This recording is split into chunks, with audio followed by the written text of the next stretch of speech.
प्रधानमंत्री नरेंद्र मोदी ने आज सभी राज्यों के जल मंत्रियों के सम्मेलन को संबोधित किया। इस दौरान उन्होंने कहा कि जल मंत्रियों का पहला सम्मेलन अपने आप में महत्वपूर्ण है और वाटर सिक्योरिटी पर अभूतपूर्व काम किया जा रहा है।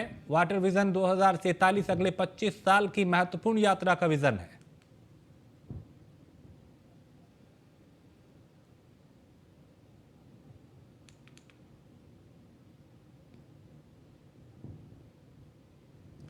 इससे जनता में जब ये सब देखते हैं, इन्वॉल्व होते हैं, तो ये इस प्रकार की योजना हो या अभियान हो, एक सेंस ऑफ ओनरशिप आती है। और जो सेंस ऑफ ओनरशिप जो है ना, वो सफलता की सबसे बड़ी कुंजी होती है। अब आप देखिए, स्वच्छ भारत अभियान कितना बड़ा उदाहरण है। स्वच्छ भारत अभियान में जब लोग जुड़े तो जनता में भी एक चेतना आई, जागृति आई। गंदगी दूर करने के लिए जो संसाधन जुटाने थे, जो विभिन्न वाटर ट्रीटमेंट प्लांट बनवाने थे, शौचालय बनवाने थे, ऐसे अनेक कार्य सरकार के द्वारा हुए। लेकिन इस अभियान की सफलता तब सुनिश्चित हुई जब जनता में, प्रत्येक नागरिक में सोच आई कि गंदगी नहीं करनी है, गंदगी नहीं होनी चाहिए। गंदगी के प्रति एक नफरत का भाव नागरिकों में आने लगा। अब जनभागीदारी की यही सोच हमें जल संरक्षण के लिए जनता के मन में जगानी है। इसके लिए जनता को हम जितना ज्यादा जागरूक करेंगे, उतना ही प्रभाव पैदा होगा। और गृह मंत्री अमित शाह त्रिपुरा पहुंचे और कहा कि 1 जनवरी 2024 को अयोध्या में गगनचुंबी राम मंदिर तैयार हो जाएगा। वहीं अमित शाह ने विपक्ष पर हमला करते हुए कहा कि त्रिपुरा में बीजेपी के नेतृत्व वाली सरकार ने उग्रवाद का सफाया कर पूर्वोत्तर राज्य में चहुमुखी विकास किया है। प्रधानमंत्री के प्रति लोगों का अपार प्यार और विश्वास साफ रूप से दर्शाता है कि त्रिपुरा में भारतीय जनता पार्टी फिर से सरकार बनाएगी। कश्मीर जो है वो हमारा है या नहीं है? जोर से बताओ, ये कश्मीर हमारा है या नहीं है? और जोर से बताओ, है या नहीं है? धारा 370 हटानी चाहिए या नहीं हटानी चाहिए? ये कम्युनिस्ट, ये कांग्रेस 75 साल से धारा 370 को अपने बच्चे की तरह गोदी में खिलाकर घूमते थे। 5 अगस्त 2019 को मोदी जी ने धारा 370 को उखाड़ कर फेंक दिया मित्रों। और ये कश्मीर हमारा हमेशा के लिए, भारत माता का ये मुकुटमणि कश्मीर हमेशा के लिए भारत के साथ जुड़ गया। मगर जब मैं बिल लेकर संसद में खड़ा हुआ, एक कम्युनिस्ट, कांग्रेस, ममता, समता, सपा, बसपा, ये सारी की सारी मंडली काऊ काऊ काऊ काऊ करने लगी कि मत हटाइए, मत हटाइए। मैंने बोला भाई क्यों ना हटाए? उन्होंने कहा कश्मीर के अंदर खून की नदियां बह जाएगी। अरे राहुल बाबा, 3 साल हो गए, खून की नदियां छोड़ो, किसी की कंकर चलाने की हिम्मत नहीं है, कंकर चलाने की हिम्मत नहीं है। ये नरेंद्र मोदी सरकार। और समाधान यात्रा के दौरान सीएम नीतीश कुमार वाल्मीकि नगर से सड़क मार्ग से होते हुए बगहा पहुंचे। इस दौरान मुख्यमंत्री ने शहर के पारस नगर में गंडक नदी से हो रहे कटाव स्थल का जायजा लिया और कटाव से हर हाल में बगहा शहर को बचाने पर गंभीरता दिखाई और जल संसाधन विभाग के अधिकारियों को जरूरी दिशा निर्देश भी दिए।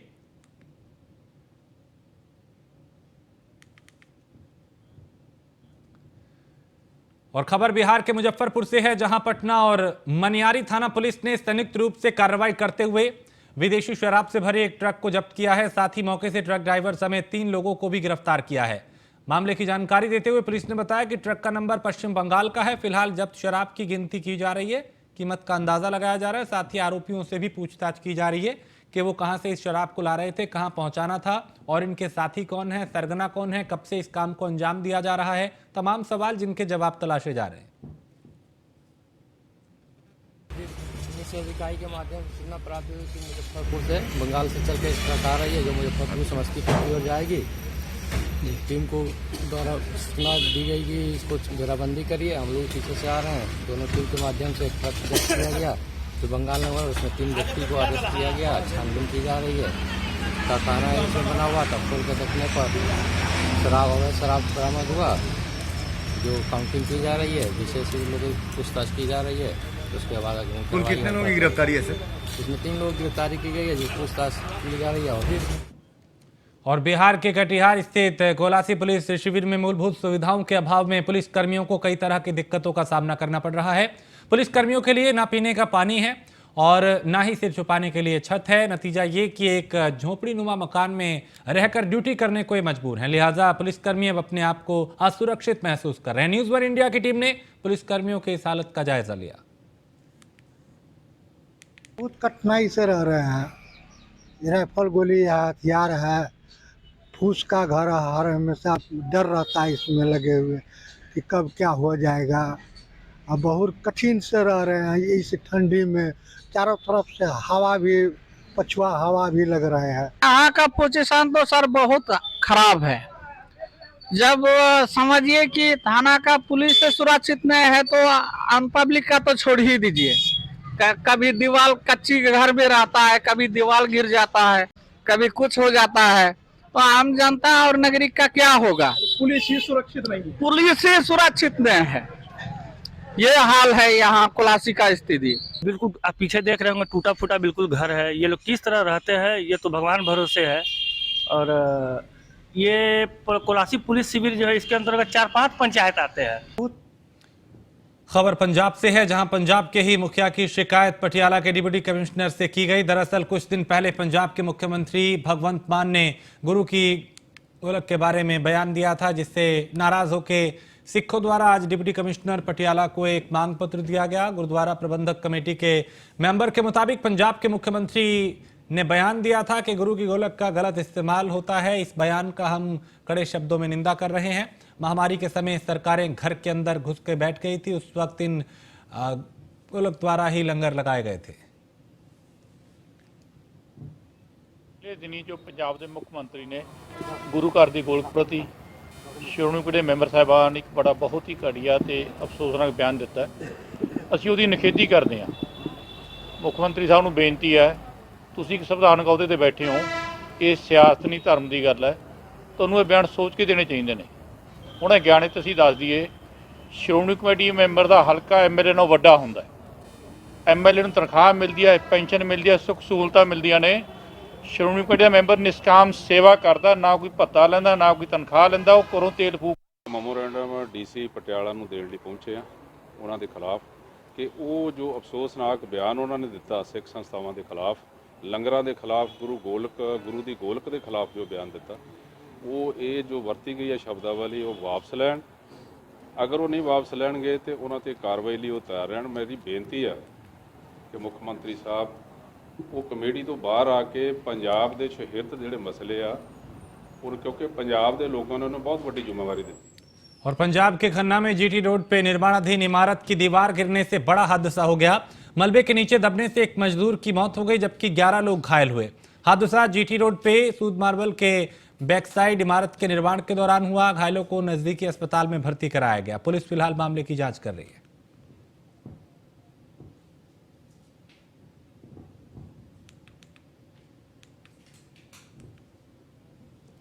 और कड़कड़ाती ठंड के बीच सड़क पर रहने वाले प्रवासियों का जीना मुश्किल हो गया है, क्योंकि ना तो इन लोगों के पास रात गुजारने के लिए छत है और ना ही पर्याप्त कपड़े।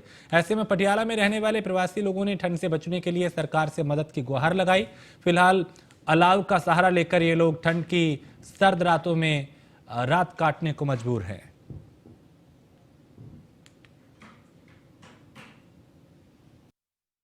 बहुत ज़्यादा ठंड पड़ रही, तो कुछ सरकार हमारी वास्ते ठंड के वास्ते कुछ सोचे कि हम गरीब बंदे से फुटपाथ पे पड़े हुए हैं, तो इसका कोई बंदोबस्त करे तो हम अच्छी जगह रहें। टोटल कितना परिवार है जो सड़क पर है? ये टोटल होगा मान के चलो 8-10 परिवार। 8-10 परिवार। सर ठंड लग रही है तो क्या कर सकते हैं, पेड़ के कारण भागने पड़ता है बाहर को। ना जगह है ना जमीन है, मांग खाते हैं, खाली जो मांगते हैं तो मिल जाता, खा लेते हैं, ना तो पड़े रहते हैं। ट्रेन बसेरा बनाए पे प्रशासन की तरफ से, आप वहाँ क्यों नहीं जाते? ठीक भोजन नहीं यहाँ मिल जाता खाने पीने के लिए। अच्छा, यहाँ मिल जाता है। हाँ यहाँ पटियाला के राजेंद्र अस्पताल में नर्स ने नर्सिंग सुप्रीडेंट के खिलाफ जमकर नारेबाजी की। नर्सों का आरोप है कि सरकार द्वारा हमें महीने में 8 ऑफ मिलते हैं, लेकिन नर्सिंग सुप्रीडेंट ने ऑफ काट के 4 कर दिए, जिसके चलते मजबूरन उन्हें यहां पे अपना प्रदर्शन करना पड़ा, अपना गुस्सा जाहिर करना पड़ा। स्टाफ नर्स का कहना है कि अगर हमारी मांगे नहीं मानी गई तो काम छोड़ो हड़ताल पर भी बैठने को तैयार है। ਜਿਹੜੀ ਅੱਜ ਦੀ ਸਾਡੀ ਡਿਮਾਂਡ ਹੈ ਉਹ ਸਾਡੀ ਰੋਸ ਰੈਲੀ ਸੀ ਇਸ ਕਾਰਨ ਤੇ ਵੀ ਅਸੀਂ ਕਹਿੰਦੇ ਸੀਗਾ ਕਿ ਸਾਡੇ ਜਿਹੜੇ ਬਣਦੇ 8 ਆਫ ਆ ਉਹ ਸਾਨੂੰ ਇਹ ਦੇਣ। ਨਰਸਿੰਗ ਸੁਪਰਡੈਂਟ ਨੇ ਇੱਕ ਆਪਦਾ ਪਰਸਨਲ ਫੈਸਲਾ ਸੁਣਾ ਦਿੱਤਾ ਜਿਹਦੇ ਵਿੱਚ ਉਹਨਾਂ ਨੇ ਕਿਹਾ ਕਿ ਤੁਹਾਡੇ 4 ਆਫ ਕਰ ਦਿੱਤੇ ਗਏ, ਉਹ ਵੀ ਸੰਡੇ ਤੇ ਬਾਕੀ ਦਿਨਾਂ 'ਚ ਤੁਸੀਂ ਆਫ ਨਹੀਂ ਲੈ ਸਕਦੇ, ਜਦ ਕਿ ਇਹ ਸਰਕਾਰ ਦੀਆਂ ਲੈਟਰਾਂ ਸਾਡੇ ਕੋਲੇ ਹੈ, ਡਿਪਾਰਟਮੈਂਟ ਕੋਲੇ ਵੀ ਹੈ ਸਰਕਾਰ ਦੀਆਂ ਲੈਟਰਾਂ ਕਿ ਸਰਕਾਰ ਨੇ ਸਾਨੂੰ ਜਿਹੜੇ ਸਾਡੇ ਘੰਟੇ ਪੂਰੇ ਕਿਵੇਂ ਹੁੰਦੇ ਨੇ, ਕਿਵੇਂ ਸਾਡੇ ਆਵਰਸ ਪੂਰੇ ਹੁੰਦੇ ਆ, ਉਹਦੇ ਮੁਤਾਬਕ ਅਸੀਂ ਈਵਨਿੰਗ ਨਾਈਟਸ ਕਰਦੇ ਆ ਤਾਂ ਸਾਨੂੰ 8 ਆਫ ਦਿੱਤੇ ਸੀ। ਸਾਡੇ ਅੱਜ ਇੱਕ ਰੋਸ ਮੀਟਿੰਗ ਰੱਖੀ ਗਈ ਸੀ ਜੋ ਕਿ ਸਾਰਾ ਸਟਾਫ 11 ਵਜੇ ਤੱਕ ਕੰਮ ਕਰਕੇ ਵਾਰਡਾਂ ਦੇ ਵਿੱਚੋਂ ਰੋਸ ਮੀਟਿੰਗ ਦੇ ਵਿੱਚ ਸ਼ਾਮਲ ਹੋਇਆ ਸੀਗਾ, ਜਿਸ ਦੇ ਵਿੱਚ ਅਸੀਂ ਇਹਨਾਂ ਨੂੰ ਰਿਕਵੈਸਟ ਕਰਨੀ ਸੀ, ਬੇਨਤੀ ਕਰਨੀ ਸੀ ਕਿ ਜਿਹੜੇ ਇਹ ਨਵੇਂ ਤੋਂ ਨਵੇਂ, ਜਦੋਂ ਪਹਿਲਾਂ ਵੀ ਸਾਡੇ ਨਰਸਿੰਗ ਸੁਪਰਡੈਂਟ 10 ਸਾਲ ਕੰਮ ਕਰਕੇ ਤੇ ਬਾਗੇ ਕਾਰਜਕਾਰੀ ਤੌਰ ਤੇ ਜਿਹੜੇ ਅੱਜ ਤੋਂ ਬਾਅਦ ਸਾਡੇ ਸਾਲ ਕਾਰਜਕਾਰੀ ਨਰਸਿੰਗ ਸੁਪਰਡੈਂਟ ਕੰਮ ਕਰਕੇ ਬਾਗੇ, ਉਹਨਾਂ ਨੇ ਕੋਈ ਇਸ ਤਰ੍ਹਾਂ ਦਾ ਰੂਲ ਨਹੀਂ ਬਣਾਇਆ, ਪਰ ਇਹ ਨਵੇਂ ਤੋਂ ਨਵਾਂ ਅਸੀਂ ਦਿਨੋਂ दिन बार नवा रूल बना रहे हैं। फरीदाबाद के भड़कल फ्लाईओवर के पास एक भीषण सड़क हादसा हुआ। हादसे में उत्तर प्रदेश पुलिस की गाड़ी पलट गई, जिस वजह से उत्तर प्रदेश पुलिस के 3 जवान घायल हो गए। बताया जा रहा है कि पुलिस अलीगढ़ से आरोपियों को दिल्ली के साकेत कोर्ट पेशी के लिए ले जा रही थी और स्टर्निंग फेल होने के चलते असंतुलित जो होकर गाड़ी जो है हादसे का शिकार हुई और घायलों को तुरंत नजदीकी अस्पताल में भर्ती कराया गया।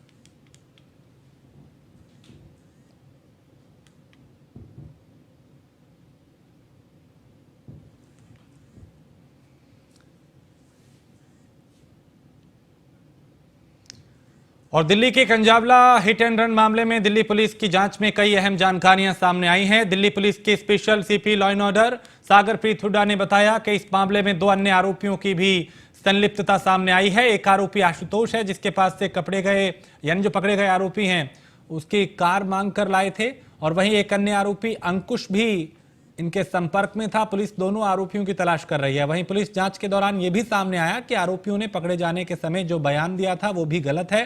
घटना के समय दीपक कार नहीं चला रहा था, बल्कि अमित कार चला रहा था, क्योंकि अमित के पास लाइसेंस नहीं था। इसलिए अंकुश ने आरोपियों को दीपक द्वारा कार चलाए जाने की बात कही थी।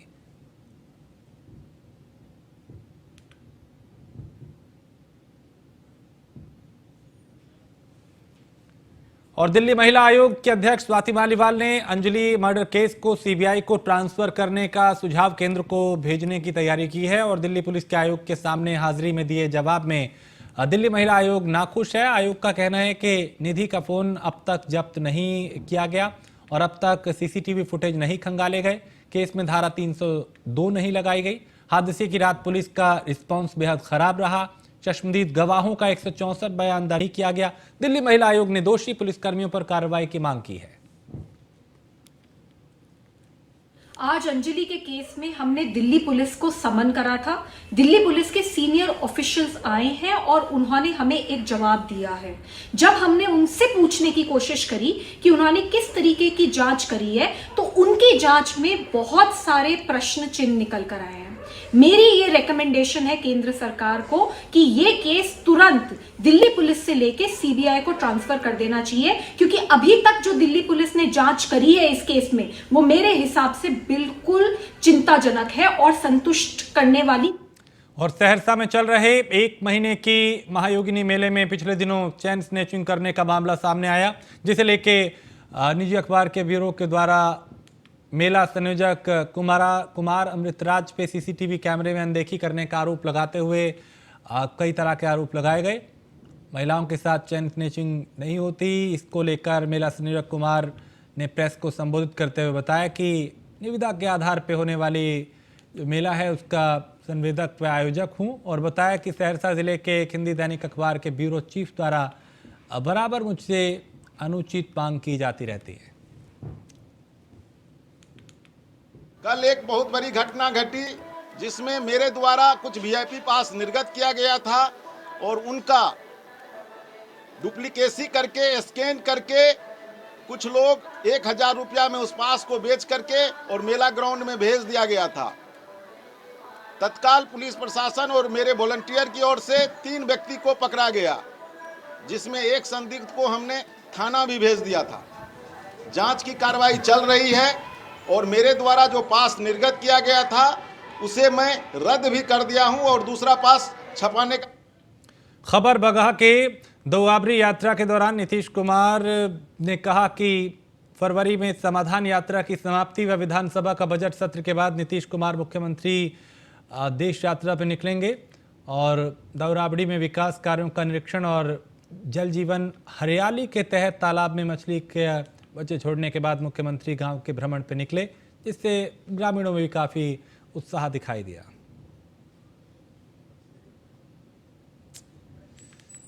उसके भी आगे 7 से दूर तो पहले से कोई काम पेंडिंग हो जाना चाहिए और आगे भी विकास करना। देश की यात्रा कब कर रहे हैं सर? अब देखिए पहले ठीक कर तो जनवरी में खत्म हो जाएगा। जनवरी फरवरी के कुछ 8 मुख्यमंत्री योगी आदित्यनाथ ने यूपी को नए भारत का विकास इंजन और $1 ट्रिलियन की अर्थव्यवस्था बनाने के लक्ष्य के साथ मुंबई की अपनी 2 दिवसीय यात्रा के तहत बैंकिंग, वित्त और उद्योग जगत के दिग्गजों से मुलाकात की। सीएम ने बैंकिंग और वित्त क्षेत्र के देश के अधिकारियों और उद्योगपतियों से भारत के सबसे अधिक आबादी वाले राज्य उत्तर प्रदेश के विकास में भागीदार बनने का आह्वान भी किया। पिछले 8 वर्ष में प्रधानमंत्री मोदी जी के यशस्वी नेतृत्व में, उनके मार्गदर्शन में देश के अंदर जो कार्य हुआ है हम सबके सामने है। उत्तर प्रदेश ने भी पिछले 6 वर्ष के अंदर इन सभी सुविधाओं का बेहतर लाभ लिया है। उत्तर प्रदेश देश के अंदर सबसे अच्छी फर्टाइल लैंड रखता है। अगर आप कृषि और कृषि से संबंधित क्षेत्र में ही अगर देखेंगे, हमारे पास देश के अंदर की कुल एग्रीकल्चर की जो लैंड है उसमें से 11% हिस्सा यूपी के पास है। लेकिन अगर हम खाद्यान्न उत्पादन की बात करते हैं तो देश के कुल खाद्यान्न उत्पादन का 20% उत्पादन अकेले उत्तर प्रदेश देता है। ये उत्तर प्रदेश, और मैं मानता हूं अभी कि अगर हम इस दिशा में थोड़ा प्रयास और कर लेंगे तो जितनी अभी तक हमारा खाद्यान्न उत्पादन है इसमें 3 गुना वृद्धि करने की सामर्थ्य भी उत्तर प्रदेश रखता है, और यह उत्तर प्रदेश के अंदर हम लोग वर्तमान में कर रहे हैं। उत्तर प्रदेश फूड प्रोसेसिंग का एक बहुत बड़ा हब बन सकता है। प्रचुर जल संसाधन हमारे पास है।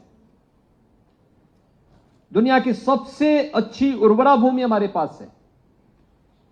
डेयरी सेक्टर में अनंत संभावनाएं उत्तर प्रदेश के अंदर है। उत्तर प्रदेश ने कानून व्यवस्था कैसे होनी चाहिए, 2017 के पहले या उससे पहले भी आपको अनुभव मिला होगा, देखे होंगे आप लोग।